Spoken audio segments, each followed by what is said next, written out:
Hi, I'm Kino. I would like to give a little background story about my new album, Untangling.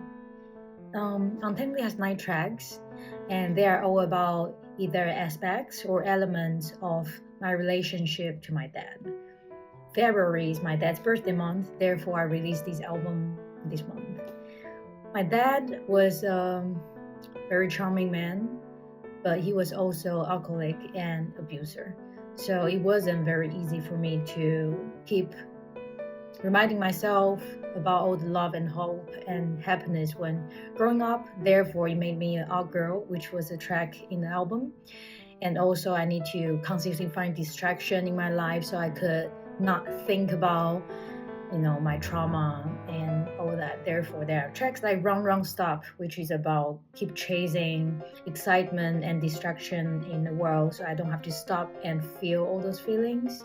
But eventually, I was ready to start untangling all the feelings because I realized by carrying those heavy feelings, it affects how I make decisions in my current life or how I am as a person.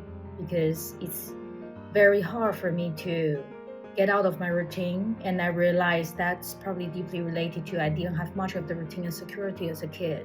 And it's also very hard for me to imagine a long-term future because the same thing, I didn't have much of a stability, so I didn't really know where is tomorrow, what's gonna happen tomorrow. So when those kind of symptoms start really popping up in my life, I realized I need to take a deeper look. I need to sort out all those things deep inside me. Therefore, I start this album with the track Open the Box, which is now I'm ready to open the box and talk about this or translate those things into music, which it helps me to face them in a more healthy way. In the albums, there are also tracks like Flying with Bare Hands, which is talking about how music is so important to me that I feel like as a pianist, that's the only way that I can fly, which is with my bare hands. And eventually, the track "You Are Safe Now" is to remind myself, almost sometimes to talk to the child Kino that's deep inside me, say you're okay now, so you don't need to deal with the situation as if you're in a fight or flight, situation anymore. That you don't have to respond things in that way.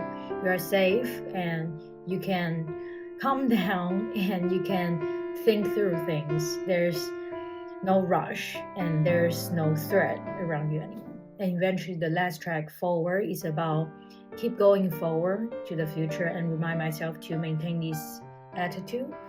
A special track in there is called Imaginary Friend Forever because I still have imaginary friends. I used to have a group of them when I was a kid, and I think it majorly reflects on how happy I am as a person, and eventually it became just my subconscious trying to talk to me and communicate with me when I'm unhappy. My imaginary friend will pop up and told me how they don't like the situation I was in. And I used to brush them away because I thought it's silly as an adult to still have imaginary friends. But eventually I talked to my therapist and they told me that it's your subconscious trying to save you or trying to talk to you, so you should actually be more analytical towards the conversation like that. And I did, and I think it's really majorly helpful. But anyways, that's just some personal journey that summed together into 9 small tracks, and I hope you really enjoy it. Thank you.